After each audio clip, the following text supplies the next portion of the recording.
சின்ன கொம்பு அந்தி கிறிஸ்து. ஸோ இதுதான் இப்போ முதல் டாபிக். சின்ன கொம்பு என்ற அந்தி கிறிஸ்து போப்பாண்டவர் தான் அந்தி கிறிஸ்து.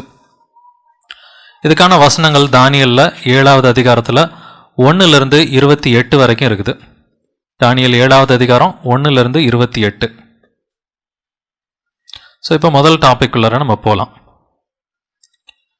இந்த சின்ன கொம்பு அந்தி கிறிஸ்து தானியல் 7வது அதிகாரத்தில் 4 மிருகங்கள் வருது. இதே மாதிரி வந்துட்டு நேபுகாத்நேச்சருக்கு ஒரு சொப்பனம் வருது. நீங்கள் 2 சொப்பனத்தை வந்துட்டு பார்க்கலாம் தானியலில்.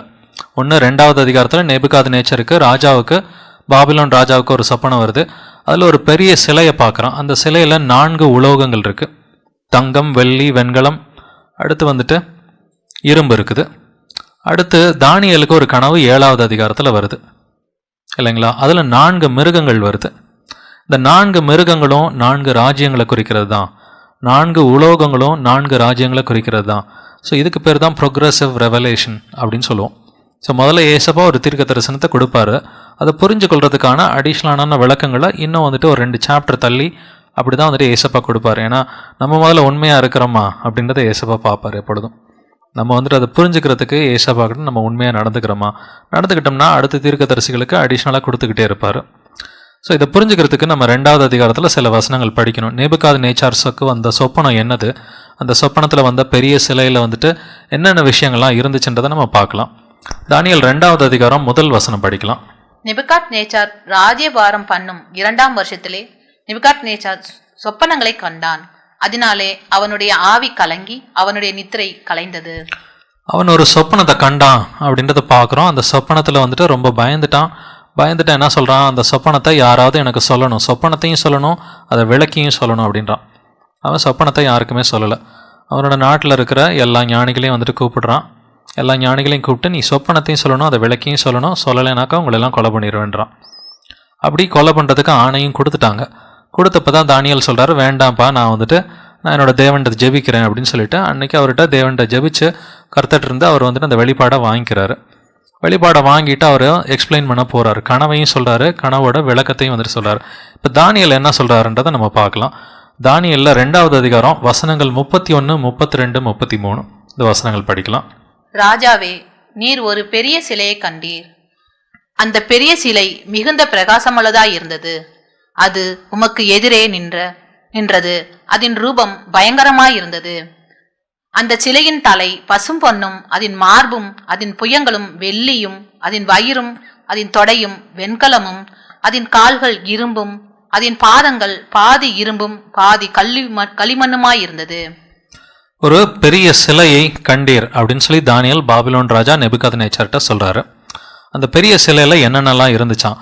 அதோட தலை பசும் பொண்ணா இருந்துச்சு, கோல்டு. அடுத்து அதோட மார்பும் புயங்களும் வெள்ளியா இருந்துச்சு, சில்வர். அதன் தொடை வெண்கலமா இருந்துச்சு, வயிறும் தொடையும் வெண்கலம், பிரான்ஸா இருந்துச்சு.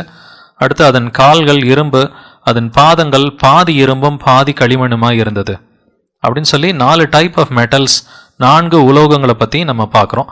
கிட்டத்தட்ட அந்த சிலை வந்துட்டு இப்படி தான் இருந்திருக்கும். அதோட தலை வந்துட்டு இரும்பு, அடுத்து சில்வர், பிரான்ஸ் அண்ட் அயன். இப்போ 4 உலோகங்கள் நம்ம பார்க்குறோம். பட் இந்த சிலைக்கு என்ன ஆச்சு அப்படின்றத பார்க்கலாம். தானியல் 2வது அதிகாரம் 34, 35 வசனங்கள் படிக்கலாம். நீர் பார்த்து கொண்டிருக்கும் போதே கைகளால் பெயர்க்கப்படாத ஒரு கல் பெயர்ந்து உருண்டு வந்தது. அது அந்த சிலையை இரும்பும் களிமண்ணும் ஆகிய அதன் பாதங்களில் மோதி அவைகளை நொறுக்கி போட்டது. அப்பொழுது அந்த இரும்பும் களிமண்ணும் வெண்கலமும் வெள்ளியும் பொன்னும் ஏகமாய் நொறுங்குண்டு கோடை காலத்திலே போரடிக்கிற களத்திலிருந்து பறந்து போகிற பதரை போல் ஆயிற்று. அவைகளுக்கு ஒரு இடமும் கிடையாதபடி காற்று அவைகளை அடித்து கொண்டு போயிற்று. சிலையை மோதின கல்லோவென்றால் ஒரு பெரிய பர்வதமாகி பூமியெல்லாம் நிரப்பிற்று. ஸோ அந்த சிலைக்கு என்னாச்சுன்னா ஒரு பெரிய கல் அதை மோதி நொறுக்கி போட்டது அப்படின்னு பார்க்குறோம். அந்த கல் என்னாச்சு, அது ஒரு பெரிய பர்வதமாகி பூமி எல்லாம் நிரப்பிற்று. ஸோ இதுக்கான அர்த்தங்களை நம்ம ஆவியானவர்கிட்ட கேட்டு நம்ம புரிஞ்சுக்கலாம். இந்த 4 உலோகங்கள்லாம் என்னன்றதை பார்க்கலாம். 4 உலோகங்களும் 4 ராஜ்யங்கள் அப்படின்றதுக்கான விளக்கம் இந்த அதிகாரத்தில் இருக்குது. இது என்னென்ன ராஜ்யம் அப்படின்றத நம்ம தெரிஞ்சுக்கணும். ஏன்னா தானியல் கடைசி கால புஸ்தகமாக இருக்கிறதுனால அது புரிஞ்சாதான் நமக்கு அடுத்து வெளிப்படுத்தல் விசேஷம் நமக்கு தெளிவாக புரியும். இந்த 4 உலோகங்கள் எதை குறிக்குது? 4 ராஜ்யங்களை குறிக்குது. 4 ராஜ்யம்னு எப்படி சொல்ல முடியும்? அதுக்கான வசனங்கள் என்னது? தானியல் 2:38 பொன்னான அந்த தலை நீரே அப்படின்னு சொல்லி தானியல் பாபிலோன் நாட்டு ராஜாவை பார்த்து சொல்றார். ஸோ முதல் ராஜ்யம் வந்துட்டு பாபிலோன், அதாவது தங்கம். தங்கம் வந்துட்டு பாபிலோன் ராஜ்யத்தை குறிக்கிறது. அடுத்து தானியல் 2:39 தானியல் சொல்றாரு, உமக்கு பிறகு உமக்கு கீழ்த்தரமான வேறொரு ராஜ்யம் தோன்றும், பின்பு பூமியெல்லாம் ஆண்டு கொள்ளும் வெண்கலமான 3ஆம் ராஜ்யம் ஒன்று எழும்பும். அந்த ராஜ்யம்ன்ற அந்த வார்த்தையை மட்டும் நல்லா பாருங்க. நிறைய இடங்கள்ல ராஜ்யம் ராஜ்யம்னு சொல்லி வருது. உலோகங்கள் என்றால் ராஜ்யம் என்ற அர்த்தம். ஸோ 2ஆம் ராஜ்யம் ஒன்று இருக்கும், 3ஆம் ராஜ்யம் ஒன்று இருக்கும், 4ஆம் ராஜ்யம் இதுதான் இரும்பு ராஜ்யம். 4ஆம் ராஜ்யம் இரும்பை போல உரமாயிருக்கும். இரும்பு எல்லாவற்றையும் எப்படி நொறுக்கி சின்னாபின்னமாக்குகிறதோ அப்படியே இது நொறுக்கி போடுகிற இரும்பை போல அவைகளை எல்லாம் நொறுக்கி தகர்த்து போடும். ஸோ இந்த 4 உலோகங்களும் 4 ராஜ்யத்தை குறிக்குது. அதோட ஒரு சின்ன சம்மரி இந்த டேபிளில் பார்த்தீங்கன்னா, இந்த 4 உலோகங்கள் 4 ராஜ்யங்கள், அதற்கான வசனங்கள். நமக்கு வசனம் மட்டும்தான் ஆதாரம். ஸோ வசனம் இல்லாமல் நமக்கு இந்த 2 நாளில் எதையுமே நம்ம பேச போகிறது கிடையாது. தங்கம் இது பாபிலோன் ராஜ்யத்தை குறிக்கிறது. வெள்ளி மேதியா பெர்சியா ராஜ்யத்தை குறிக்கிறது. Media Persia, media Persia. Persia சில வருஷங்கள் முன்னாடி வரைக்கும் ஈரானோட பேரு பர்ஷியா. ஒரு 50 வருஷத்துக்கு முன்னாடி வரைக்கும் பார்த்தீங்கன்னா ஈரானோட பேரு பர்ஷியா. பாபிலோன் எது? பாபிலோன் வந்துட்டு ஈராக்கை குறிக்கிறது. ஈராக்கோட கேபிட்டல் பாக்தாத். பாக்தாத் பக்கத்தில் இருக்கிற ஊர் தான் வந்துட்டு அந்த பாபிலோன். இன்னைக்கு கம்ப்ளீட்டாக அழிஞ்சு போயிடுச்சு. 2வது ராஜ்யம் வெள்ளி, இது மேதியா பெர்சியா ஈரானை குறிக்கிறது. 3வது ராஜ்யம் வெண்கலம். வெண்கலத்தை பற்றி இந்த வசனங்களில் வந்துட்டு தெளிவாக சொல்லியிருக்கிறாரு. இது Greece. The kingdom of Greece. Alexander the Great முதல் ராஜா, அவனை பற்றியும் பைபிளில் எழுதியிருக்குது. 4ஆம் ராஜ்யம் இரும்பு, இது ரோம ராஜ்யம். பட் இதெல்லாம் இந்தந்த ராஜ்யம் தானா? இந்த ராஜ்யத்தோட பெயர்கள்லாம் பைபிளில் இருக்குதா அப்படின்றத நம்ம செக் பண்ணி பார்க்கலாம். தானியல் 2:38 தானியல் சொல்றாரு, பொன்னான அந்த தலை நீரே, அதாவது முதலாம் ராஜ்யம் வந்துட்டு பாபிலோன் அப்படின்றத பார்க்குறோம். 2ஆம் ராஜ்யத்தை பற்றியும் தானியல் எழுதியிருக்குது. தானியல் 8:20 நீ கண்ட 2 கொம்புள்ள ஆட்டுக்கடா மேதியா பெர்சியா தேசங்களின் ராஜாக்கள். 2ஆம் ராஜ்யத்தை பற்றியும் இங்கே ஆவியானவர் வசனம் கொடுத்துட்டார். Media Persia, media Persia. 3ஆம் ராஜ்யத்தை பற்றி கிரீஸ் 8:21 தானியல்ல சொல்றாரு, ரோமமுள்ள அந்த வெள்ளாட்டுக்கடா கிரேக்கு தேசத்தின் ராஜா. கிரேக்கு தேசம் கிரீஸ். அதன் கண்களுக்கு நடுவே இருந்த பெரிய கொம்பு அதன் முதலாம் ராஜா. இந்த முதலாம் ராஜா தான் அலெக்சாண்டர் த கிரேட். 4ஆம் ராஜ்யத்தை பற்றி ஏசப்பா பிறந்தப்ப லூக்கால் எழுதியிருக்கு. லூக்கா 2:1 அந்நாட்களில் உலகமெங்கும் குடிமதிப்பு எழுதப்பட வேண்டும் என்று அகஸ்து ராயனால் கட்டளை பிறந்தது. யார் இந்த அகஸ்து ராயன்? ராயன் சீசர் ராஜா. சீசர் ராஜா ரோம ராஜ்யத்தோட ராஜா. இந்த 4 ராஜ்யங்களை பற்றியும் நமக்கு பைபிளில் தெளிவாக கொடுக்கப்பட்டிருக்குது. ஸோ இந்த 4 ராஜ்யங்களை பற்றி புரிஞ்சாதான் நமக்கு இந்த கல் எங்கே வந்து மோதிச்சான்?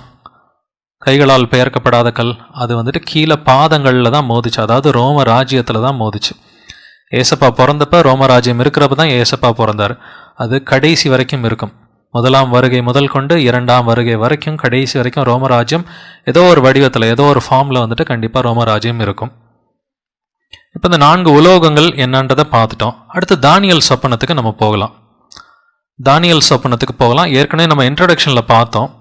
தானியல் புஸ்தகமே வந்துட்டு 2 பங்காக ஆவியானவர் பிரித்து எழுதியிருக்கிறார். முதல் 6 அந்த அதிகாரங்களில் மொத்தம் 12 அதிகாரம் இருக்குது. 6 அதிகாரங்களில் வந்துட்டு முக்கியமான தீர்க்க தரிசனங்கள் கொடுத்துட்டாரு. அதோட அடிஷ்னல் எக்ஸ்பிளனேஷன்ஸ் இதுதான் வந்துட்டு 7லிருந்து 12 வரைக்கும் இருக்கும். குறிப்பாக இப்போ நம்ம பார்க்குற விஷயத்தில் தானியல் 2வது அதிகாரத்தில் நெபுகாத் நேச்சாருக்கு ஒரு சொப்பனம் கொடுக்குறாரு. அடுத்து அந்த சொப்பனத்துக்கான அடிஷ்னலான விளக்கங்கள் இதை வந்துட்டு தானியலுக்கு பல வருஷம் கழிச்சு கொடுக்குறாரு. கிட்டத்தட்ட ஒரு 30-40 வருஷம் கழிச்சு தானியலுக்கு இந்த சொப்பனத்தை கொடுக்குறாரு. தானியல் 7வது அதிகாரத்தில் எழுதியிருக்குது. இதுக்கு பேர் தான் ப்ரொக்ரெசிவ் ரெவலேஷன் அப்படின்னு சொல்லி சொல்லுவோம். தானியல் 7வது அதிகாரத்தில் நம்ம கொஞ்சம் வசனங்கள் படிக்கலாம். வசனங்கள் 7வது அதிகாரம் தானியல்ல 3லிருந்து 6 வரைக்கும் படிக்கலாம். அப்பொழுது வெவ்வேறு ரூபமுள்ள 4 பெரிய மிருகங்கள் சமுத்திரத்திலிருந்து எழும்பின. முந்தினது சிங்கத்தைப் போல இருந்தது. அதற்கு கழுகின் சட்டைகள் உண்டாயிருந்தது. நான் பார்த்து கொண்டிருக்கையில் அதன் இறகுகள் பிடுங்கப்பட்டது. அது தரையிலிருந்து எடுக்கப்பட்டு மனுஷனைப் போல 2 கால் மேல் நிமிர்ந்து நிற்கும்படி செய்யப்பட்டது. மனுஷ இருதயம் அதற்கு கொடுக்கப்பட்டது. பின்பு கரடிக்கு ஒப்பாகிய வேறு 2ஆம் மிருகத்தை கண்டேன். அது ஒரு பக்கமாய் சாய்ந்து நின்று தன் வாயின் பற்களுக்குள்ளே 3 விலா எலும்புகளை கவ்விக் கொண்டிருந்தது. எழும்பி வெகு மாம்சத்தின்று அதற்கு சொல்லப்பட்டது. அதன் பின்பு சிவங்கியைப் போலிருக்கிற வேறொரு மிருகத்தை கண்டேன். அதன் முதுகின் மேல் பட்சியின் செட்டைகள் 4 இருந்தது. அந்த மிருகத்துக்கு 4 தலைகளும் உண்டாயிருந்தது. அதற்கு ஆளுகை அளிக்கப்பட்டது. தானியலுக்கு சொப்பனம் வருது. அந்த சொப்பனத்துல 4 மிருகங்கள் இருக்கு. அதுல 3 மிருகத்தை பத்தி இப்ப நம்ம படிச்சிட்டோம். 4 பெரிய மிருகங்கள் அப்படின்னு சொல்லி 7:3 தானியல்ல எழுதியிருக்குது. முதல் மிருகம் எப்படி இருந்துச்சான்? சிங்கத்தை போல இருந்தது அப்படின்றத பார்க்குறோம். 2ஆம் மிருகம் கரடிக்கு ஒப்பாகிய ஒரு மிருகம். 3ஆம் மிருகம் சிவிங்கி, அதாவது லெப்பர்ட், சிவிங்கியை போல இருந்துச்சு அப்படின்றத பார்க்குறோம். 3 மிருகங்கள் பற்றி பார்த்துட்டோம். 4ஆவது மிருகத்தை பற்றியும் நம்ம பார்க்கலாம். இப்படி தான் இருந்துச்சு அந்த மிருகங்கள் எல்லாம். 4ஆம் மிருகம், இதை பற்றி நம்ம படிக்கலாம். தானியல் 7:7. அதற்கு பின்பு தரிசனங்களில் 4ஆம் மிருகத்தை கண்டேன். அது கொடியும் பயங்கரமும் மகாபலத்துமாயிருந்தது. அதற்கு பெரிய இரும்பு பற்கள் இருந்தது. அது நொறுக்கி பட்சித்தது. மீதியானதை தன் கால்களால் மிதித்து போட்டது. அது தனக்கு முன்னிருந்த எல்லா மிருகங்களை பார்க்கிலும் வேறுருவமாய் இருந்தது. அதற்கு 10 கொம்புகள் இருந்தது. 4ஆம் மிருகத்துக்கு ஏதாவது பெயர் கொடுத்திருக்கிறாரா? தானியல் பெயர் கொடுக்கப்படலை. அது கொடியும் பயங்கரமும் மகா பலத்ததுமாய் இருந்தது அப்படின்னு சொல்லி தான் தானியல் வந்துட்டு சொல்றாரு. ஸோ இந்த 4ஆம் மிருகத்துக்கு வந்துட்டு இரும்பு பற்கள் இருந்தது. அது எல்லாத்தையும் நொறுக்கி பட்சித்து போட்டது. இது மற்ற மிருகங்களோட ரொம்ப கொடூரமாக இருந்தது. அதோட ஆக்டிவிட்டீஸும் அப்படி தான் இருந்துச்சுன்னு சொல்லி சொல்கிறாரு. பட் மிருகம்னா நம்ம வந்துட்டு லிட்ரலாக ஒரு மிருகத்தை நீங்கள் தேடி பார்த்தீங்கன்னா நம்மளால் இந்த புஸ்தகத்தை புரிஞ்சுக்க முடியாது. மிருகம் என்றால் என்ன அப்படின்றதையும் தானியல் சொல்லியிருக்கிறாரு. தானியல் 7:23 அவன் சொன்னது, 4ஆம் மிருகம் பூமியில் உண்டாகும் 4ஆம் ராஜ்யமாம். மிருகம் என்றால் ராஜ்யம் என்று அர்த்தம்.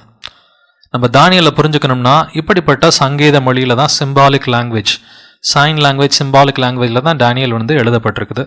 தானியல் 7:23 புரியாமல் நம்மளால் வெளிப்படுத்தல் விசேஷத்தில் வர மிருகங்களையும் புரிஞ்சுக்க முடியாது, தானியலில் வர மிருகங்களையும் புரிஞ்சுக்க முடியாது. தானியல் 7:23 ஒரு முக்கியமான கீ. நம்ம வந்துட்டு ரெவலேஷன் அன்லாக் பண்ணுறதுக்கு, தானியல் அன்லாக் பண்ணுறதுக்கு ஒரு முக்கியமான கீ. 4ஆம் மிருகம் பூமியிலே உண்டாகும் 4ஆம் ராஜ்யமாம். So beast, it refers to a kingdom. மிருகம் என்றால் ராஜ்யம் என்ற அர்த்தம். ஸோ இப்போ 4 மிருகங்களை பற்றி பார்த்தோம். இந்த 4 மிருகங்கள் எந்த 4 ராஜ்யங்களை பற்றி குறிக்குது அப்படின்றத பார்க்கலாம். முதல் மிருகம் சிங்கத்துக்கு ஒப்பா இருந்தது. அது வந்துட்டு முதல்ல வந்துட்டு நேபுகாத்நேச்சார் கனவுல வந்த தங்கத்துக்கு இது சமமாக இருக்குது. இது பாபிலோன் ராஜ்யம். 2ஆம் மிருகம் கரடிக்கு ஒப்பா இருந்தது. இது நேபுகாத்நேச்சார் கனவுல வந்த வெள்ளிக்கு சமமாக இருக்குது. இது மேதியா பெர்சியா ராஜ்யத்தை குறிக்கிறது. 3ஆம் மிருகம் சிவிங்கி. இது வெண்கலத்துக்கு ஈக்குவலாக இருக்குது. இது கிரீஸ் நாடு. 4ஆம் மிருகத்துக்கு பெயர் இல்லை. இது பயங்கரமான மிருகம். இது இரும்பை போல இருந்தது. இது ரோம ராஜ்யத்தை குறிக்கிறது. ஸோ 2 கனவும் கிட்டத்தட்ட ஒரே கனவு தான் இல்லைங்களா? 2 கனவும் ஒரே கனவு தான். அதில் உலோகங்கள் என்றால் ராஜ்யங்கள் அப்படின்னு அர்த்தம் நேபுகாத்நேச்சார் கனவுல. தானியல் கனவுல வந்துட்டு மிருகம் என்றால் ராஜ்யம் என்ற அர்த்தம். பட் எதுக்காக ஆவியானவர் 2 டைப் ஆஃப் கனவு கொடுக்குறாரு? தானியலுக்கு இன்னும் கொண்டு இவன் தீர்க்கதரிசிக்கு அடிஷ்னலாக வந்துட்டு நிறைய டீட்டெயில்ஸ் வந்து தானியலுக்கு கொடுக்குறாரு. நம்ம என்னென்ன டீட்டெயில்ஸ் கொடுத்தாரு அப்படின்றத பார்க்கலாம். இங்கே ஒரு சின்ன கொம்பு அந்தி கிறிஸ்து வேலை பண்ணுறான். ஒரு சிறிய கொம்பு ஒன்று எழும்புது. அவன் அந்தி கிறிஸ்துக்கான எல்லா வேலைகளையும் பண்ணுறான். அந்த அந்தி கிறிஸ்து வேலைகள் எப்படிலாம் அவன் பண்ணான் அப்படின்றத நம்ம வசனங்களில் படிக்கலாம். தானியல் 7வது அதிகாரத்தில் 8வது வசனம், 11வது வசனம், 24, 25 இந்த 4 வசனங்களில் அவனோட வேலைகள் இருக்கு. அதை படிக்கலாம். அந்த கொம்புகளை நான் கவனித்திருக்கையில் இதோ அவைகளுக்கு இடையிலே வேறொரு சின்ன கொம்பு எழும்பிற்று. அதற்கு முன்பாக முந்தின கொம்புகளில் 3 பிடுங்கப்பட்டது. இதோ அந்த கொம்பிலே மனுஷ கண்களுக்கு ஒப்பான கண்களும் பெருமையானவைகளை பேசும் வாயும் இருந்தது. அப்பொழுது நான் பார்த்து கொண்டிருந்தேன். நான் பார்த்து கொண்டிருக்கையில் அந்த கொம்பு பெருமையான பேச்சுக்களை பேசினது நிமித்தம் அந்த மிருகம் கொலை செய்யப்பட்டது. அதன் உடல் அழிக்கப்பட்டு எரிகிற அக்கினிக்கு ஒப்பு கொடுக்கப்பட்டது. அந்த 10 கொம்புகள் என்னவென்றால், அந்த ராஜ்யத்திலே எழும்பும் 10 ராஜாக்களாம். அவர்களுக்கு பின்பு வேறொருவன் எழும்புவான்.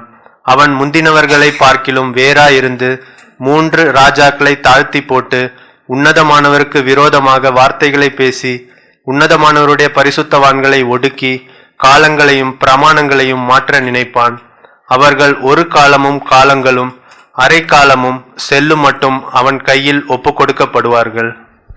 இந்த சின்ன கொம்பு எங்கிருந்து எழும்புது? 4ஆம் மிருகத்தோட தலையில இருந்தா எழும்புது. 4ஆம் மிருகத்துக்கு 10 கொம்புகள் இருந்துச்சு அப்படின்றத பார்க்குறோம். இது 11வது கொம்பா எழும்புது. அவர்களுக்கு பின்பு தான் எழும்புது. 10 கொம்புகள் இருக்கிறப்ப அது எழும்புல, 10 கொம்புகளுக்கு பின்பு தான் வந்துட்டு எழும்புது. ஆனால் அவன் என்ன பண்ணுறான்? ஒரு முக்கியமான விஷயம் பார்த்தீங்கன்னா, காமனாக என்ன இருக்குது? பெருமையானவைகளை பேசும் வாயும் இருந்தது. இந்த சின்ன கொம்பு பெருமையானவைகளை பேசுன்னு சொல்லி தானியேல் 7:8 பார்க்குறோம். தானியேல் 7:11 பெருமையான பேச்சுக்களை பேசினது நிமித்தம் அப்படின்றத பார்க்குறோம். தானியேல் 7:24 அந்த 10 கொம்புகள் என்னவென்றால், அந்த ராஜ்யத்தில் எழும்பும் 10 ராஜாக்களாம். அவர்களுக்கு பின்பு ஒருத்தன் எழும்புவான், சிறிய கொம்பு எழும்புவான். அவன் முந்தினவர்களை பார்க்கலும் வேறாயிருந்து 3 ராஜாக்களை தாழ்த்தி போடுவான். 3 கொம்புகளை அவன் வேரோட பிடுங்கி போடுவான் அப்படின்னு சொல்லி தீர்க்க தரிசனம் இருக்குது. தானியேல் 7:25 உன்னதமானவருக்கு விரோதமாக வார்த்தைகளை அவன் பேசுவான். பாம்பஸ் வேர்ட்ஸ் அப்படின்னு சொல்லி டிரான்ஸ்லேட்டாக இருக்கு இங்கிலீஷில். இந்த சின்ன கொம்பு அந்தி கிறிஸ்து யாரு? இதை கண்டுபிடிக்கிறதா நம்மளோட வேலை. இதுதான் முதல் டாப்பிக்கோட முக்கியமான கட்டம். சின்ன கொம்பு அந்தி கிறிஸ்து யாரு? இவனை கண்டுபிடிக்கிறதுக்கு ஆவியானவர் நிறைய அடையாளங்கள் கொடுத்துருக்கிறாரு. அதில் ஒரு 10 அடையாளங்களை வந்துட்டு நம்ம இப்போ வந்துட்டு ஒவ்வொரு பாயிண்டாக ஒன் பை ஒன்னாக நம்ம பார்க்கலாம். முதல் விஷயம், அவனுக்கு பேரே சின்ன கொம்பு இல்லைங்களா? சின்ன கொம்பு என்றால் நம்ம கொம்பு அப்படின்னா என்னன்றதை நம்ம பார்க்கணும். சின்ன கொம்புன்னு சொல்லி அவனை ஆவியானவர் வந்துட்டு உருவகப்படுத்தி இருக்கிறாரு. தானியேல் 7:8 அந்த கொம்புகளை நான் கவனித்திருக்கையில் இதோ அவைகளுக்கு இடையிலே வேறொரு சின்ன கொம்பு எழும்பெற்று. இப்போ அவனை சின்ன கொம்புன்னு சொல்லி இங்கே ஆவியானவர் சொல்லியிருக்கிறாரு. கொம்பு அப்படின்னா அர்த்தத்தை நம்ம பார்க்கணும். ஏற்கனவே பார்த்தோம், மிருகம் என்றால் ராஜ்யம் என்ற அர்த்தம். மிருகம் என்றால் ராஜ்யம் என்ற அர்த்தம். இப்போ கொம்புக்கும் ஆவியானவர் ஒரு அர்த்தம் கொடுத்திருக்கிறார். கொம்பு என்றால் ராஜா என்ற அர்த்தம். கொம்பு என்றால் ராஜா என்ற அர்த்தம். எப்படி நம்ம கண்டுபிடிக்கலாம் இதை? தானியேல் 7:24 தானியேல் 7:24 அந்த 10 கொம்புகள் என்னவென்றால் அந்த ராஜ்யத்தில் எழும்பும் 10 ராஜாக்களாம். முதல்ல தானியேல் 7:23 4ஆம் மிருகம் பூமியிலே எழும்பும் 4ஆம் ராஜ்யம் அப்படின்றத பார்த்தோம். மிருகம் என்றால் ராஜ்யம். இப்ப தானியேல் 7:24 அந்த 10 கொம்புகள் என்னவென்றால் அந்த ராஜ்யத்தில் எழும்பும் 10 ராஜாக்களாம்.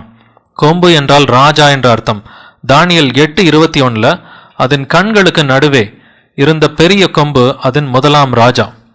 பெரிய கொம்பு முதலாம் ராஜா, 2 வசனங்கள் பார்த்துட்டோம். கொம்பு என்றால் ராஜா என்று அர்த்தம். இப்ப சின்ன கொம்பு என்றால் என்ன அர்த்தம்? அவன் ஒரு சின்ன ராஜாவா இருப்பான், சின்ன நாட்டுக்கு ராஜாவா இருப்பான். ஏன்னா ராஜா என்றாலே ஒரு ராஜ்யம் இருக்கணும் இல்லைங்களா? ராஜா என்றால் ஒரு ராஜ்யம் இருக்கணும். இப்ப சின்ன கொம்பு அப்படின்னு சொல்லி ஆவியானவர் சொல்லிட்டாக்க ஒரு சின்ன ராஜ்யம் இருக்கணும். உலகத்திலே எனக்கு ஒரு ஜென்ரல் நாலேஜ் கேள்வி, smallest country in the world அப்படின்ற ஒரு ஜென்ரல் நாலேஜ் கேள்வி கேட்டோம்னா கூகுளில் போய் டைப் பண்ணிங்கன்னா வேட்டிகன் சிட்டின்னு வரும். ரோம் வந்துட்டு இட்டாலியோட கேபிட்டல். ரோமுக்குள்ளார ஒரு சின்னோண்டு இடம், 110 ஏக்கர். 110 ஏக்கர், இதுதான் வேட்டிகன் சிட்டி. இந்த வேட்டிகன் சிட்டி எப்போ உருவாச்சு, இதோட கதை என்ன அப்படின்றத பார்த்தீங்கன்னா, வேட்டிகன் சிட்டி தான் smallest country in the world, உலகத்தின் மிகச்சிறிய நாடு. இது 1929 பெனிட்டோ முசோலினி அப்படின்ற ஒரு சர்வாதிகாரி டிக்டேட்டர் பற்றி நீங்கள் கேள்விப்பட்டிருப்பீங்க. ஹிட்லரோட நண்பன் பெனிட்டோ முசோலினி. பெனிட்டோ முசோலினி கையால் வந்த நாடு தான் இந்த நாடு. அப்போ பெனிட்டோ முசோலினி சர்வாதிகாரியாக இட்டாலியில் இருக்கிறான். அவன் ஒரு ரோமன் கத்தோலிக்கன். அவனோட கையால் போப்புக்கு கிடைச்ச இந்த தனி நாடு தான் வந்துட்டு வேட்டிகன் சிட்டி. ஸோ இந்த வேட்டிகன் சிட்டி இதுதான் சின்ன கொம்பு. இதோட தலைவராகிய போப்பு தான் அந்தி கிறிஸ்து. பட் இது ஒரு அடையாளம் மட்டும் நம்ம வச்சு சொல்லல. ஆவியானவர் வந்துட்டு நமக்கு நிறைய அடையாளங்கள் கொடுத்துருக்கிறாரு. இந்த ஒரு அதிகாரத்திலே வந்துட்டு 10 அடையாளங்கள் கொடுத்துருக்கிறாரு. இப்போ ஒரே ஒரு அடையாளத்தை தான் பார்த்துருக்குறோம். அடுத்தடுத்து நம்ம தொடர்ந்து அடையாளங்களை பார்த்துக்கிட்டே வரலாம். ஸோ இப்போ சின்ன கொம்பு அப்படின்றதுக்கு முதல் அடையாளம் பார்த்துட்டோம். இது வேட்டிகன் சிட்டி, வத்திகான் நகரம், அதாவது அதோட தலைவராகிய போப்பை தான் அந்தி கிறிஸ்துன்னு சொல்லி சொல்லப்பட்டிருக்கு. இவ்வளோதாங்க. டோட்டலாக அதோட பரப்பளவு பார்த்தீங்கன்னா 110 ஏக்கர். நீங்கள் இருக்கிற ஏரியாவோட சின்னது. நீங்கள் எந்த ஏரியாவில் தங்கியிருந்தாலும் நீங்கள் வசிக்கிற அந்த ஏரியாவோட ஒரு சின்ன நிலப்பரப்பு தான் வந்துட்டு வேட்டிகன் சிட்டி. பட் எதுக்காக இப்படி ஒரு தனி நாடாக கிரியேட் பண்ணியிருக்கிறாங்க அப்படின்னு பார்த்தீங்கன்னாக்கா, எதுக்காக தனி நாடாக கிரியேட் பண்ணியிருக்கிறாங்கன்னா, டிப்ளமேட்டிக் இம்யூனிட்டி. போப்பை யாராலையும் அரெஸ்ட் பண்ண முடியாது. அவன் எவ்வளோ பெரிய தப்பு பண்ணாலும் வந்துட்டு அவன் வேட்டிகன் சிட்டிக்குள்ளே இருக்கிறப்ப இன்னொரு ஆர்மியோ போலீஸோ இல்லை சிபிஐயோ எஃபிஐயோ யாரும் போய் அவனை அரெஸ்ட் பண்ணவே முடியாது. டிப்ளமேட்டிக் இம்யூனிட்டி இருக்கிறதுக்காக அவனுக்கு ஒரு தனி நாடு. வசனங்கள் நிறைவேறணும், முக்கியமான விஷயம். வசனங்கள் நிறைவேறணும். அதனால் வசனத்தின்படி தான் எல்லா காரியங்களும் நடக்கும். அடுத்து 2வது அடையாளத்துக்கு போகலாம். அவைகளுக்கு இடையிலே, அந்த கொம்பு எங்கே முளைச்சுதான்? அவைகளுக்கு இடையிலேனா அந்த 10 கொம்புகளுக்கு இடையிலே. தானியேல் 7:8 படிக்கிறேன். அந்த கொம்புகளை நான் கவனித்து இருக்கையில் இதோ அவைகளுக்கு இடையிலே வேறொரு சின்ன கொம்பு எழும்பிற்று அப்படின்னு பார்க்குறோம். ஸோ அந்த 10 கொம்புகள் யார் அப்படின்றத நம்ம முதல்ல பார்க்கணும். அந்த 10 கொம்புகள் அந்த 4வது மிருகத்தோட தலையில தான் இருந்துச்சு. 4வது மிருகம் யாரு? அது ரோம ராஜ்யம். ரோம ராஜ்யத்தில் கொம்பு என்றால் ராஜா இல்லைங்களா? ரோம ராஜ்யத்தில் வந்துட்டு 10 ராஜாக்கள் இருந்தாங்களா? அதாவது 10 ராஜ்யம் இருந்துச்சா, 10 நாடுகள் இருந்துச்சான்னு பார்த்தீங்கன்னா ரோம ராஜ்யம் உடஞ்சு போனப்ப அது 10 நாடுகளாக பிரிஞ்சுது. எந்த வருஷம் ரோம ராஜ்யம் உடஞ்சு போச்சு? 476 கிபி 476 முதல்ல சிங்கிளாக இருந்த அந்த ரோம ராஜ்யம் வந்துட்டு 10 நாடுகளாக உடஞ்சு போச்சு. இந்த 10 கொம்புகள் இது கத்தோலிக்க ரோம ராஜ்யத்தை குறிக்கிறது. கத்தோலிக்க ரோம ராஜ்யத்தில் இருந்த அந்த 10 நாடுகள், மேற்கத்திய ஐரோப்பாவில் இருக்கிற வெஸ்டர்ன் யூரோப், அங்கே இருக்கிற 10 நாடுகள். ஸோ பேரை சொல்லணும்னு சொன்னாக்கா இங்கிலாந்து, அது ஒரு கொம்பு, அது ஒரு ராஜா. அடுத்து 2வது வந்துட்டு Portugal, Spain, Italy, France, Germany, Switzerland. So இந்த மாதிரி 10 நாடுகளை குறிக்கிறது தான் அந்த 10 கொம்புகள். ஸோ இந்த 10 கொம்புகளுக்கு நடுவில் தான் அந்தி கிறிஸ்து ராஜ்யம் முளைக்கும். இதை நீங்கள் அமெரிக்காவில் தேடினாலும் கிடைக்காது, ஆஸ்திரேலியாவில் தேடினாலும் கிடைக்காது, இல்லை இந்தியாவிலேயே சைனாவிலேயே தேடினாக்க அந்தி கிறிஸ்து ராஜ்யம் கிடைக்கவே முடியாது. நீங்கள் அந்தி கிறிஸ்த இன்னைக்கு யார் யாரோன்னு நம்ம நினச்சிக்கிட்டு அவன் இந்த நாட்டிலேருந்து வருவான் அந்த நாட்டிலேருந்து வருவான்னு சொல்லி நிறையா நியூஸ் தான் வந்துட்டு இருக்குது. ஆனால் வசனத்தில் தெளிவாக இருக்குது, இவன் எங்கே இருப்பானா? இவன் அந்த 10 கொம்புகளுக்கு இடையிலே, அவைகளுக்கு இடையில தான் அவன் முளைப்பான். அதாவது வெஸ்டர்ன் யூரோப்பில் மட்டும்தான் இந்த 10 கொம்புகளை நம்ம தேடணும். ஸோ இந்த 10 கொம்புகள் வந்த கதையை நம்ம முதல்ல பார்க்கலாம். இந்த தானியேல் 7:7 4வது மிருகம் இருக்குது. இந்த 4வது மிருகம் ரோம ராஜ்யம். இந்த ரோம ராஜ்யம் வந்துட்டு 10 உடஞ்சது எப்பன்னு சொன்னால் 476 கிபி 476 476 AD. அப்போ ஓடோயேசர் அப்படின்னு சொல்லி ஒரு எதிரி நாட்டு ராஜா வந்தான். அவன் அந்த சீசர் ராஜாவை வந்துட்டு கைது பண்ணி அதோட சீசர் அப்படின்ற அந்த ராஜ்யம் வந்துட்டு முடிஞ்சு போயிடுச்சு. ராயனோட ஆட்சி வந்துட்டு 476 முடிஞ்சு போயிடுச்சு. ஸோ இந்த சின்ன கொம்பு ராஜ்யம், இந்த வேட்டிக்கன் சிட்டி, இது வெஸ்டர்ன் யூரோப், மேற்கத்திய ஐரோப்பாவில் இருக்குதான்னு கேட்டாக்கா ஆமாம் இருக்குது. இந்த அடையாளமும் பர்ஃபெக்டாக வேட்டிக்கன் சிட்டிக்கு ஒத்து போகுது இல்லைங்களா? அந்தி கிறிஸ்து ராஜ்யத்தை எந்த ஊர்லேயும் நம்ம தேடக்கூடாது. அந்தி கிறிஸ்து ராஜ்யத்தை வந்துட்டு வெஸ்டர்ன் யூரோப்பில் மட்டும்தான் நம்ம தேடி பார்க்க முடியும். ஏன்னா அவைகளுக்கு இடையில தான் அந்தி கிறிஸ்து ராஜ்யம் இருக்கும். ஸோ இதுவும் வேட்டிக்கன் சிட்டிக்கு, அதாவது போப்பு தான் அந்தி கிறிஸ்துன்னு சொல்லி காமிக்குது. 3வது அடையாளத்துக்கு போகலாம்.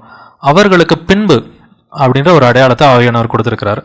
தானியேல் 7:24 அந்த 10 கொம்புகள் என்னவென்றால் அந்த ராஜ்யத்தில் எழும்பும் 10 ராஜாக்களாம், அவர்களுக்கு பின்பு வேறொருவன் எழும்புவான். அந்த சின்ன கொம்பு எப்போ எழும்புவான்? அந்த 10 கொம்புகளோட சேர்ந்து எழும்ப மாட்டான். 10 கொம்புகளுக்கு பின்னாடி தான் எழும்புவான், அவர்களுக்கு பின்பு. ஸோ இந்த 10 கொம்புகள் எப்போ வந்துச்சு? 476 ஏற்கனவே பார்த்தோம். மேற்கு ரோம ராஜ்யம், அதாவது இதை கத்தோலிக்க ரோம ராஜ்யம்னு சொல்லலாம். கத்தோலிக்க ரோம ராஜ்யத்தில் 2 விதமான ரோம ராஜ்யம் இருந்துச்சு. ஒன்று மேற்கத்திய ரோம ராஜ்யம், இன்னொன்று கிழக்கத்திய ரோம ராஜ்யம். அதாவது western Roman empire, eastern Roman empire. இந்த வெஸ்டர்ன் ரோமன் எம்பையரோட முடிவு காலம் பார்த்தீங்கன்னா 476 AD, கிபி 476.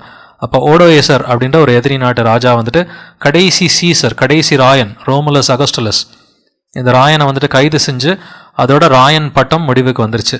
ஸோ ஒரே ஆட்சிக்கு கீழே, ஒரு ராஜாவோட ஆட்சி கீழே இருந்த அந்த மேற்கத்திய ஐரோப்பா அது உடஞ்சு 10 நாடுகளாக 10 தனி ராஜ்யங்களாக பிரிஞ்சது வந்துட்டு 476. இதை பற்றி நீங்கள் வந்துட்டு விக்கிபீடியா முதல் கொண்டு நீங்கள் போய் செக் பண்ணி பார்க்கலாம். வெஸ்டர்ன் ரோமன் எம்பையர் இது எந்த வருஷம் வரைக்கும் இருந்துச்சு பார்த்தீங்கன்னா 476 AD அப்படின்னு நமக்கு வருஷமெல்லாம் தெளிவாக இருக்குது.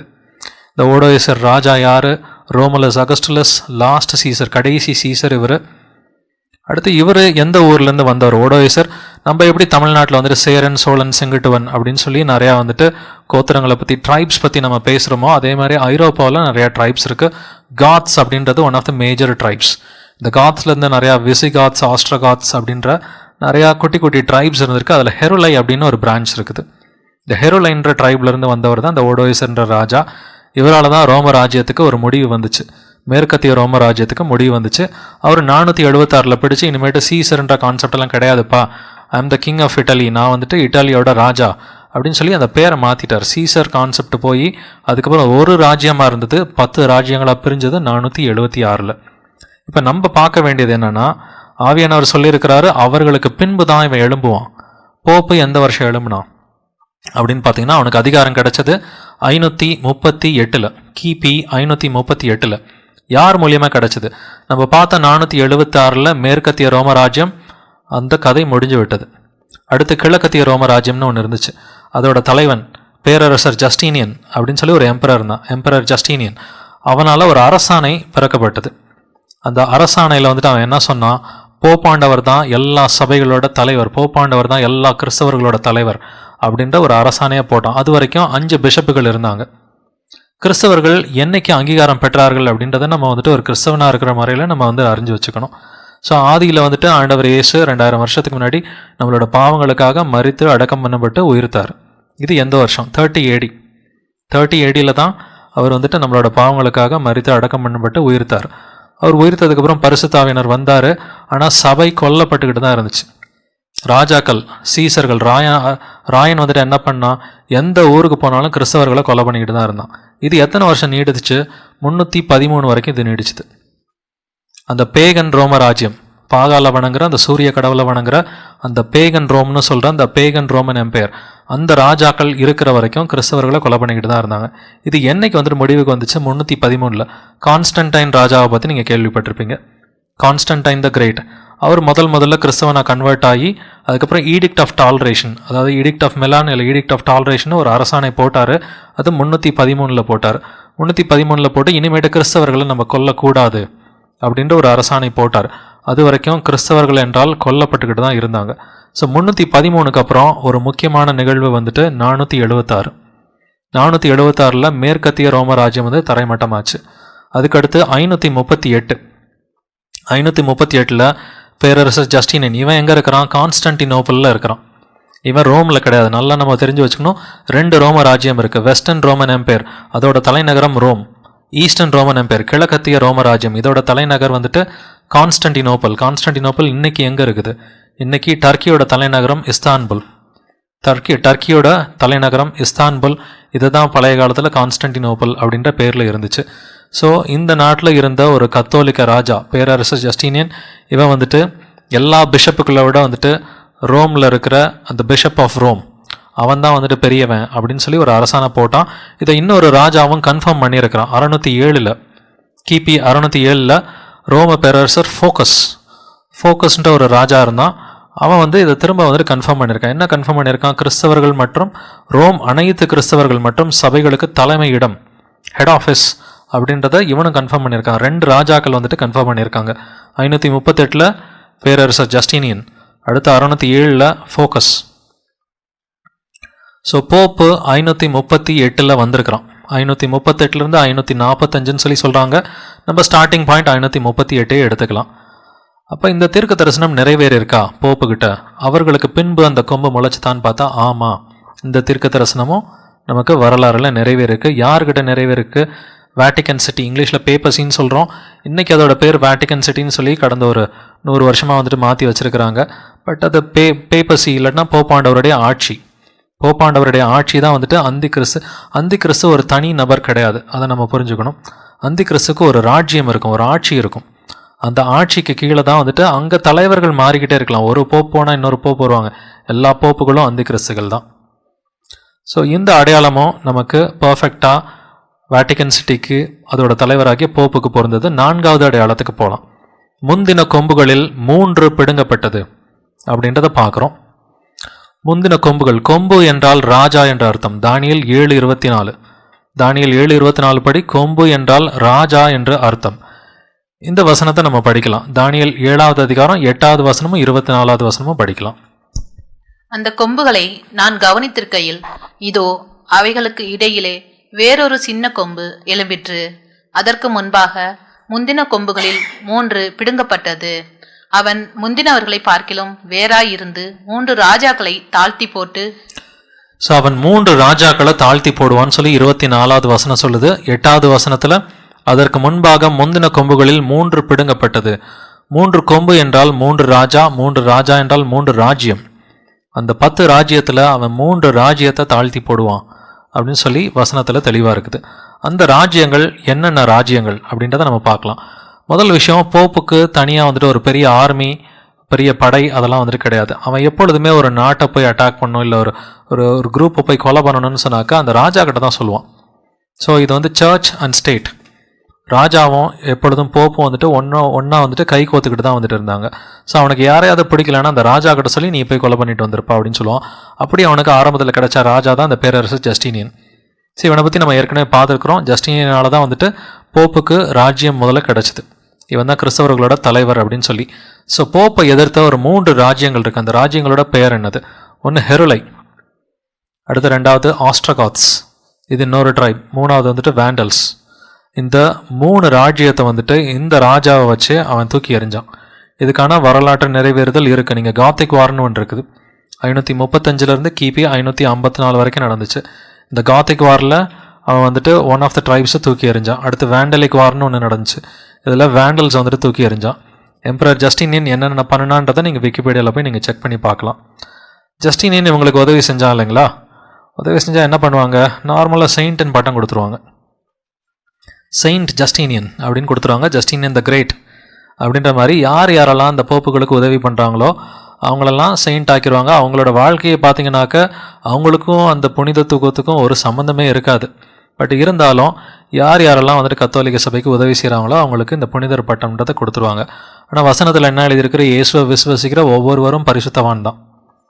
இயேசுவை விசுவசிக்கிற ஒவ்வொருத்தரும், அவங்க உயிரோடு இருக்கிறவங்களா இருந்தாலும் சரி, இறந்தவங்களா இருந்தாலும் அவங்க பரிசுத்தவான்களை தான். இந்த அடையாளமும் வந்துட்டு போப்புக்கு அழகாக ஒத்து போதும். முந்தின கொம்புகளில் 3 பிடுங்கப்பட்டது. 3 கொம்புகளை அவன் ஜஸ்டின் என்ற ராஜாவோட உதவியோட பிடுங்கி போட்டான். ஹெருலை, ஆஸ்ட்ரகாத்ஸ் அண்ட் வேண்டல்ஸ். அடுத்து 5வது அடையாளத்துக்கு போகலாம். முந்தினவர்களை பார்க்கிலும் வேறுபட்டவன் அப்படின்னு வசனத்தில் இருக்குது. தானியேல் 7:24 அவன் முந்தினவர்களை பார்க்கிலும் வேறாயிருந்து 3 ராஜாக்களை தாழ்த்தி போட்டு அப்படின்னு இருக்கு. வேறாயிருப்பான்னா different, he shall be different. அவன் எப்படி டிஃப்ரெண்ட்டாக இருக்கிறான்? இன்னைக்கு போப்பு எப்படி இருக்கிறான்னா கத்தோலிக்க மத தலைவராகவும் இருக்கிறான், வத்திக்கானோட ராஜாவாகவும் இருக்கிறான். வேட்டிக்கன் சிட்டியோட கிங், ராஜா யாருன்னா அது போப்பு தான்.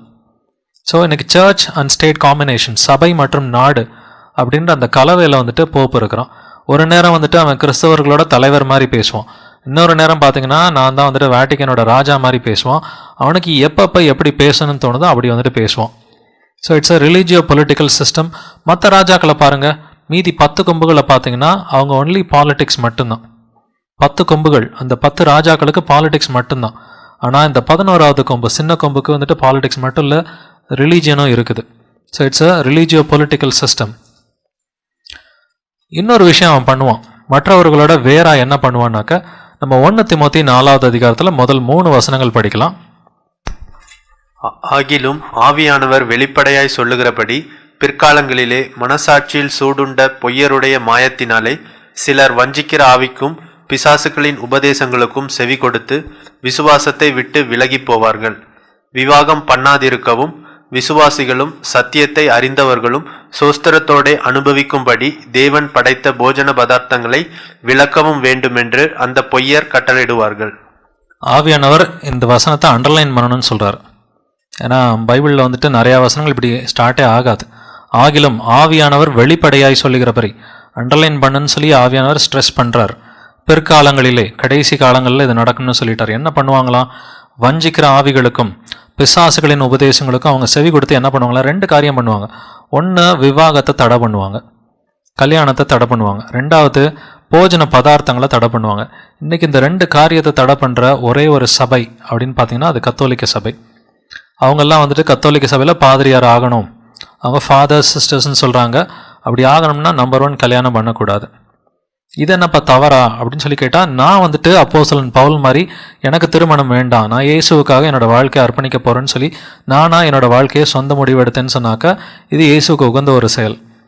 ஆனால் நீ வந்துட்டு என்னோட சபைக்குள்ளார வரணும்னா நீ கல்யாணம் பண்ணக்கூடாதுன்னு சொல்லி அடுத்தவனோட கல்யாணத்தை தடை பண்ணுறதுக்கு யாருக்கும் எந்த உரிமையும் கிடையாது. இது வஞ்சிக்கிற ஆவிகள், இது பிசாசுகளோட உபதேசம். அடுத்து போஜன பதார்த்தங்களுக்கு வருவோம். லென்ட் சீசனில் 40 நாள் கறி சாப்பிடக்கூடாதுன்னு சொல்லி கத்தோலிக்க சபையில் சொல்லுவாங்க. நானே ஒரு எக்ஸ் கேத்தலிக், நான் வந்துட்டு ஆல்மோஸ்ட் 35 வருஷம் வந்துட்டு கத்தோலிக்க சபையில் தான் இருந்திருக்கிறேன். இந்த மாதிரி முட்டாள்தனமான குருட்டாட்டத்தில் நாங்களும் ரொம்ப காலம் இருந்தோம். ஸோ கறி சாப்பிடாம இல்லை சாப்பாடு சாப்பிடாம இதுதான் இயேசுவுக்கு உகந்தது அப்படின்னு சொல்லி உண்மையான உபதேசம்னா என்னன்னு தெரியாமல், ஏசாயா 58 இருக்கிற உண்மையான உபதேசம் அது என்னன்றது தெரியாமல் இப்படி தான் நாங்களும் இருந்தோம். ஸோ இதை பண்ணுற முதல் சபை கத்தோலிக்க சபை தான். இவன் மற்றவர்களோட வேறாக இருப்பான், கல்யாணம் பண்ணாமல் இருப்பான். எல்லா ஆம்பளைங்களும் நார்மலாக கல்யாணம் பண்ணிக்குவாங்க, பட் இதில் இருக்கிற ஒரு ஆம்பளை கூட கல்யாணம் பண்ண மாட்டான். ஸோ அவன் வேறாக இருப்பான். இந்த தீர்க்க தரிசனமும் பார்த்தீங்கன்னா யாருக்கு ஒத்து போகுது? ரோமன் கத்தோலிக்க சபையும் அதோட தலைவராகிய போப்புக்கு தான் ஒத்து போகுது. 5 அடையாளங்கள் ஆவியானவர் நமக்கு பர்ஃபெக்டாக காமிச்சிட்டார். அவன் உட்காந்துருக்கிறத பாருங்க, ஒரு ராஜா மாதிரி உட்காந்துருக்கிறான். கேட்டால் நாங்கள் ஏழைகளுக்கு உதவி பண்ணுறோம் அப்படின்னு சொல்கிறோம். அடுத்து 6வது அடையாளத்துக்கு பார்ப்போம்.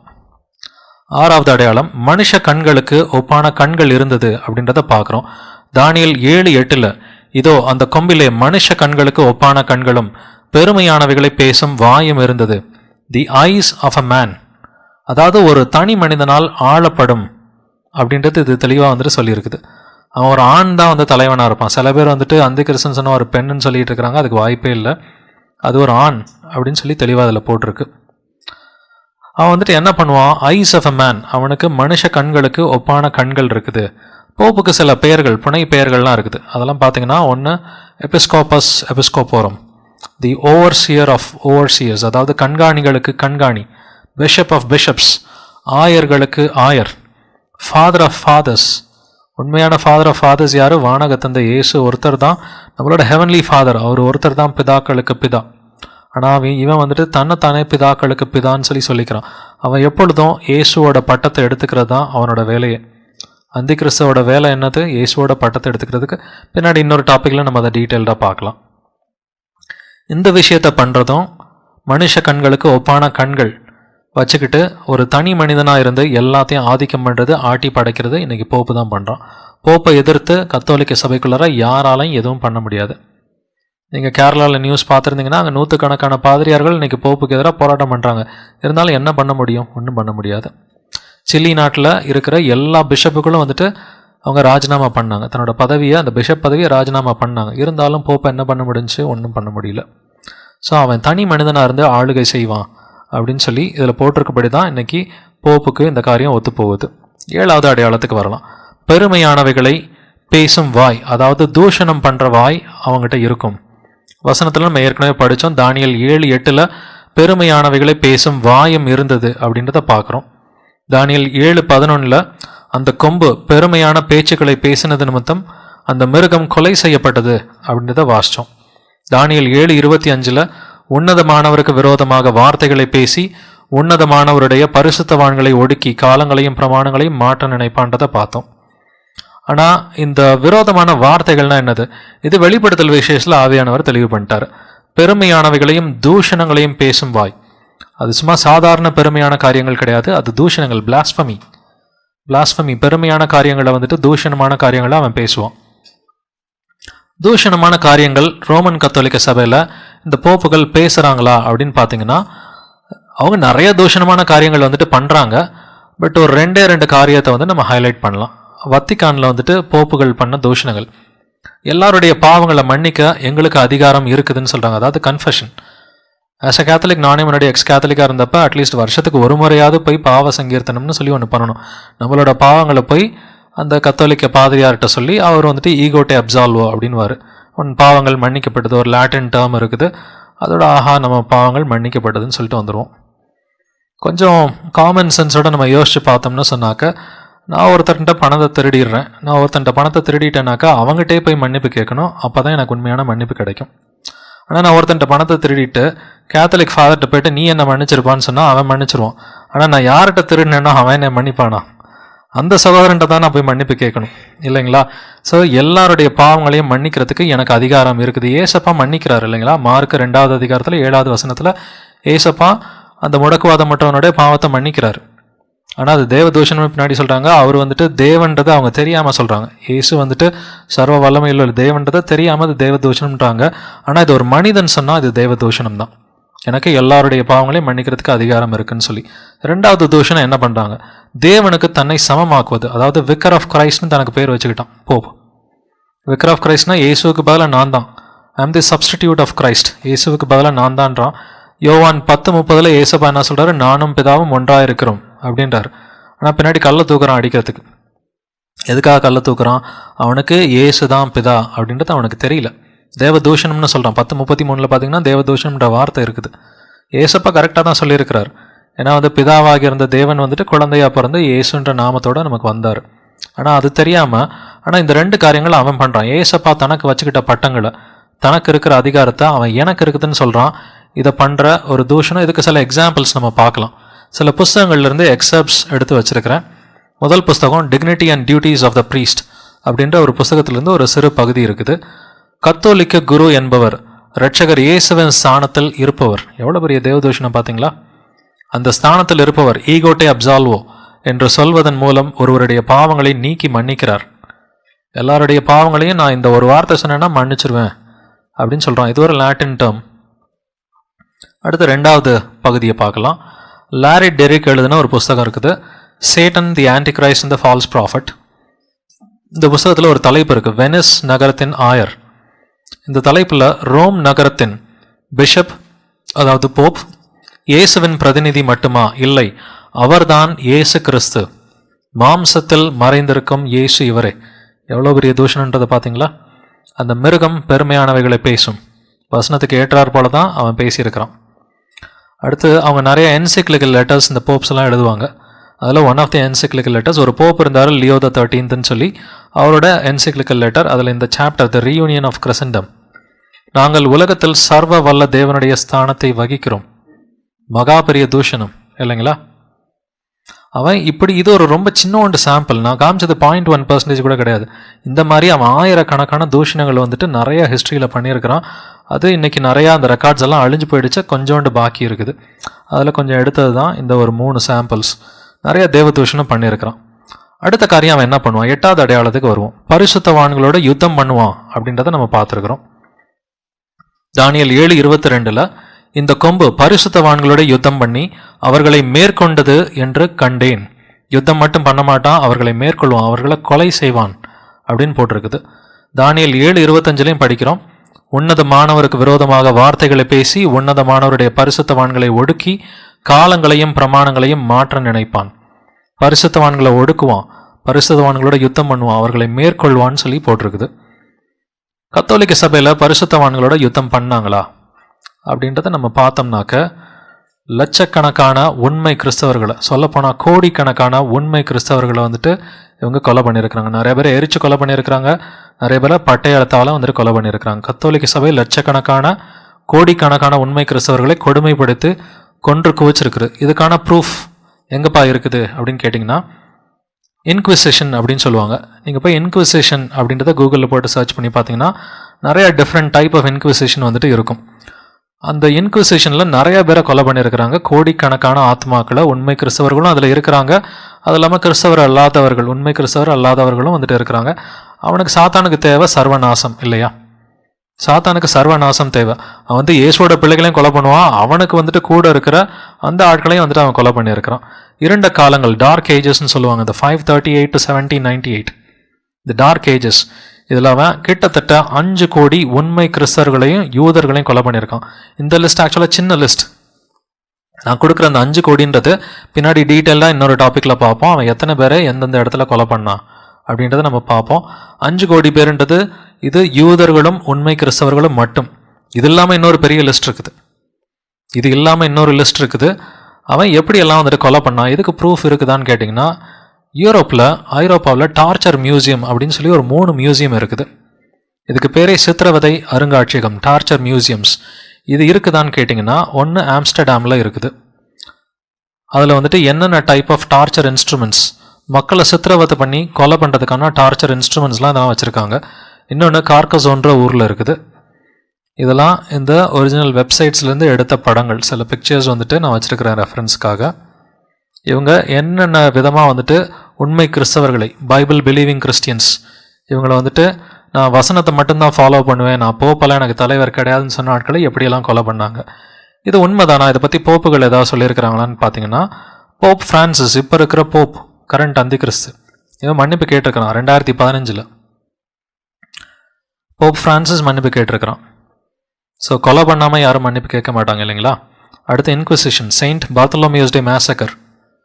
கிட்டத்தட்ட வந்துட்டு ஒரு 3 நாட்களில் ஃப்ரான்ஸில் பாரிஸில் 1,00,000 பேரை கொலை பண்ணாங்க.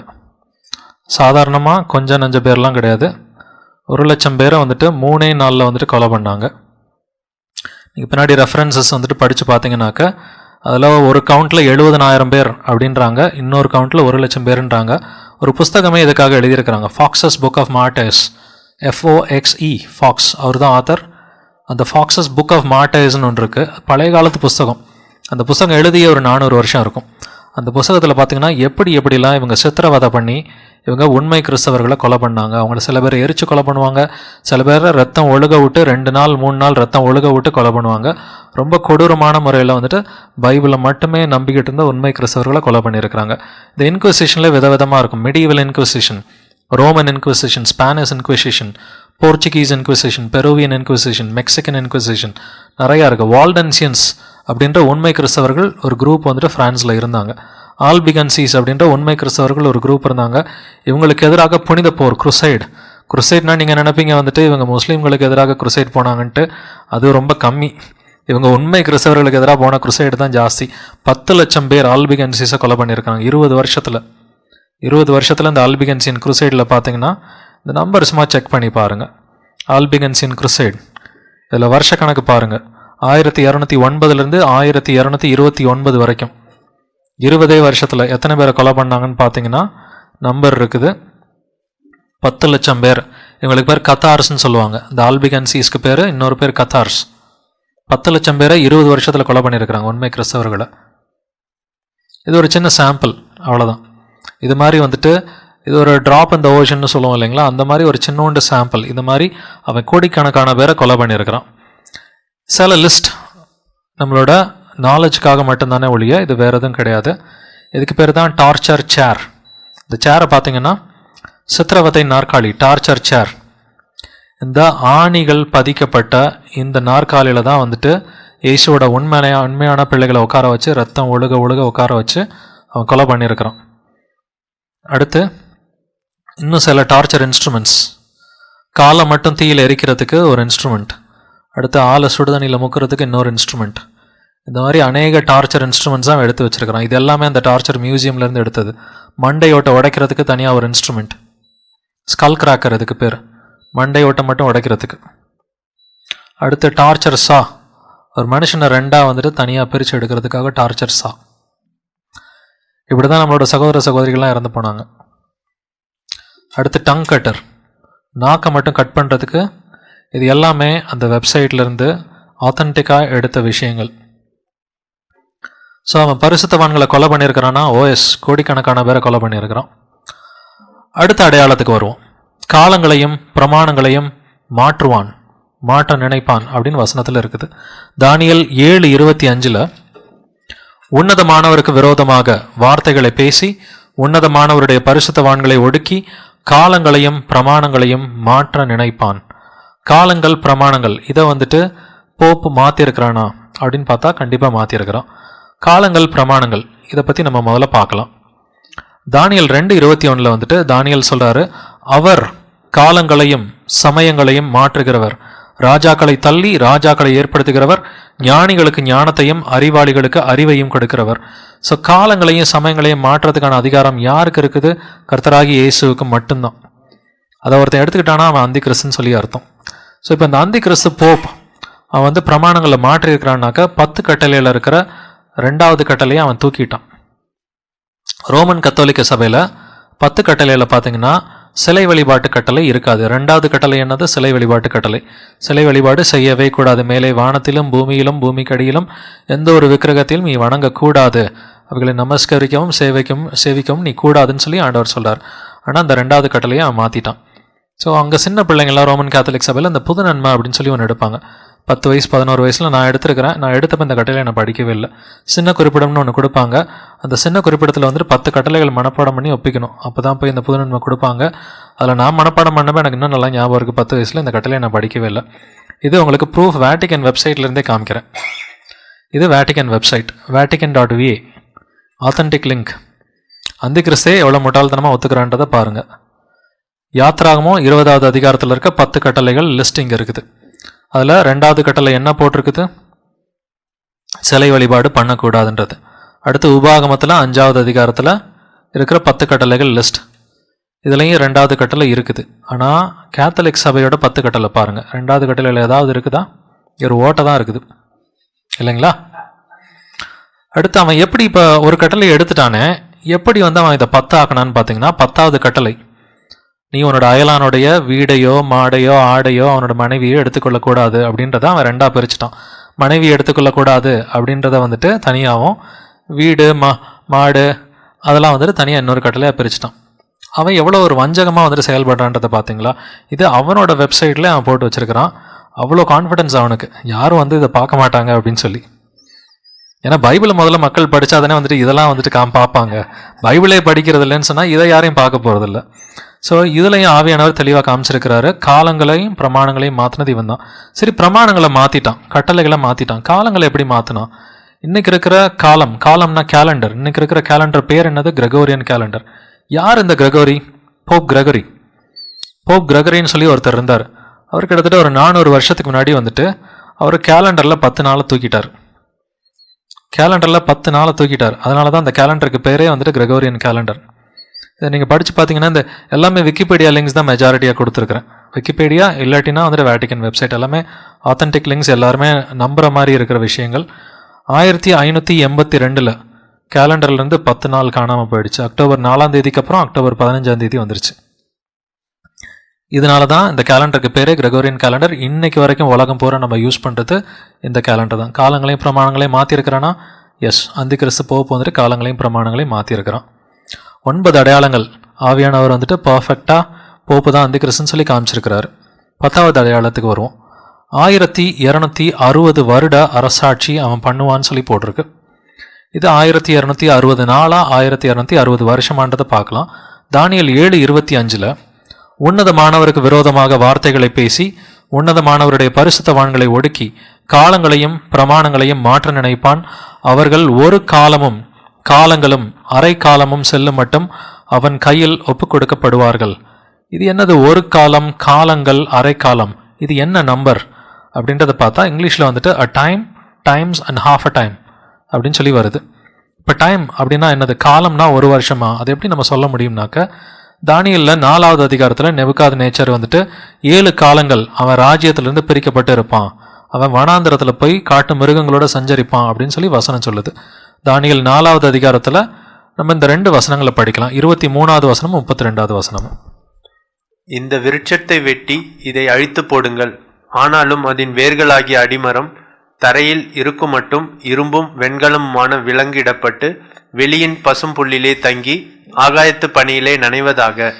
7 காலங்கள் அவன் மேல் கடந்து போகும் மட்டும் மிருகங்களோடே அவனுடைய பங்கு இருக்க கடவதென்றும் வானத்திலிருந்து இறங்கி சொன்ன பரிசுத்த காவலனை ராஜாவாகிய நீர் கண்டீரே.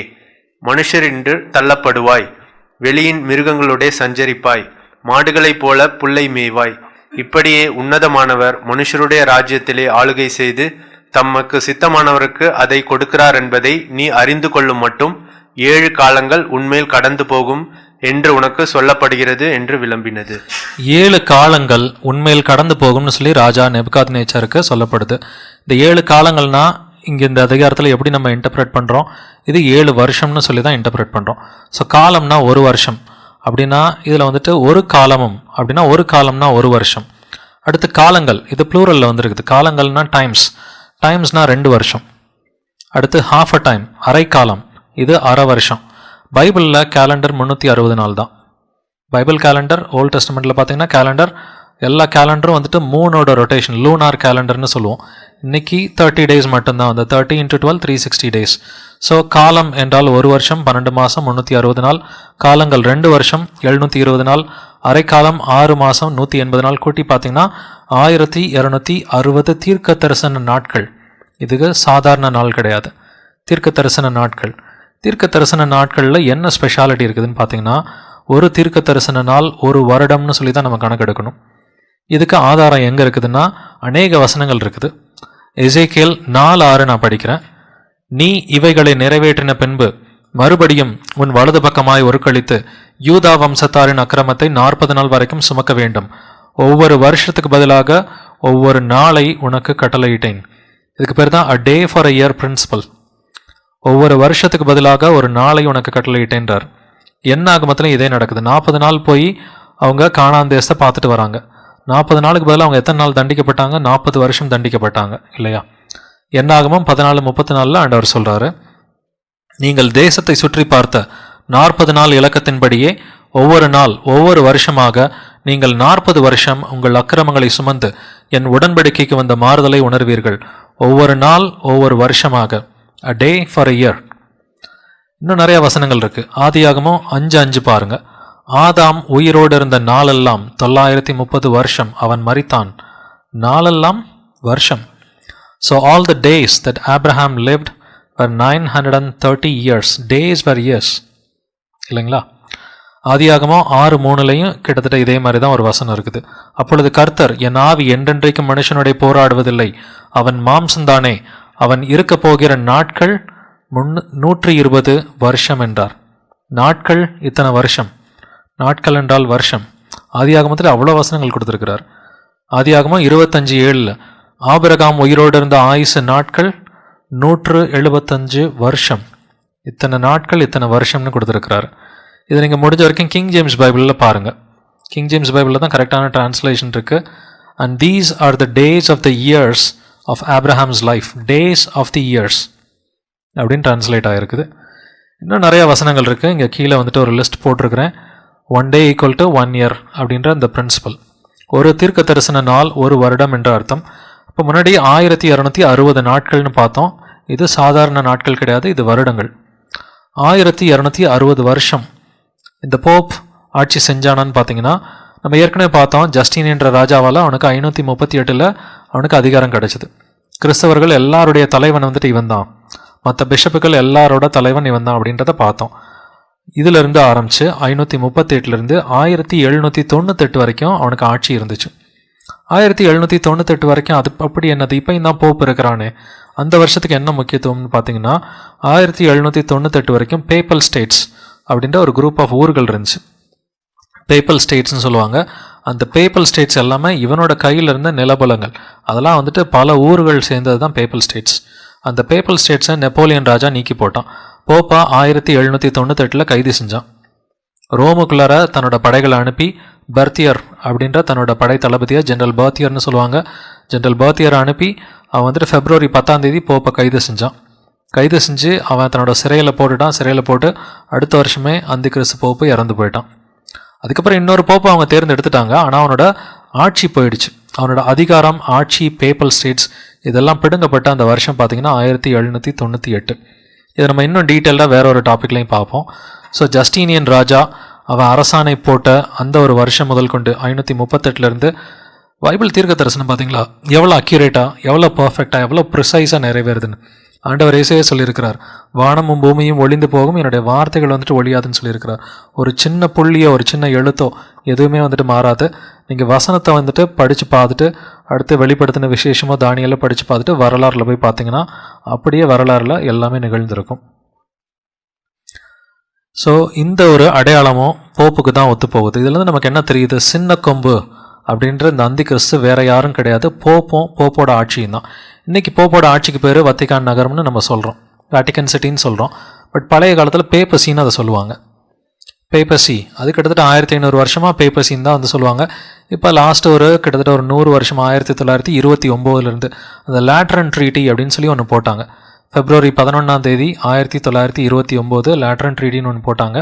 அப்போ தான் வந்துட்டு இந்த பெனிட்டோ முசோலினி அப்படின்ற இந்த சர்வாதிகாரி கையிலிருந்து இவனுக்கு ஆட்சி கிடச்சிது. திரும்பவும் அந்த மிருகத்தின் பின்னாடி எல்லாரும் வியந்து செல்வார்கள் அப்படின்னு சொல்லி வசனத்துக்கு ஏற்றார் போல் இன்றைக்கி அந்த மிருகத்தின் பின்னாடி எல்லாரும் போய்கிட்டு இருக்கிறாங்க.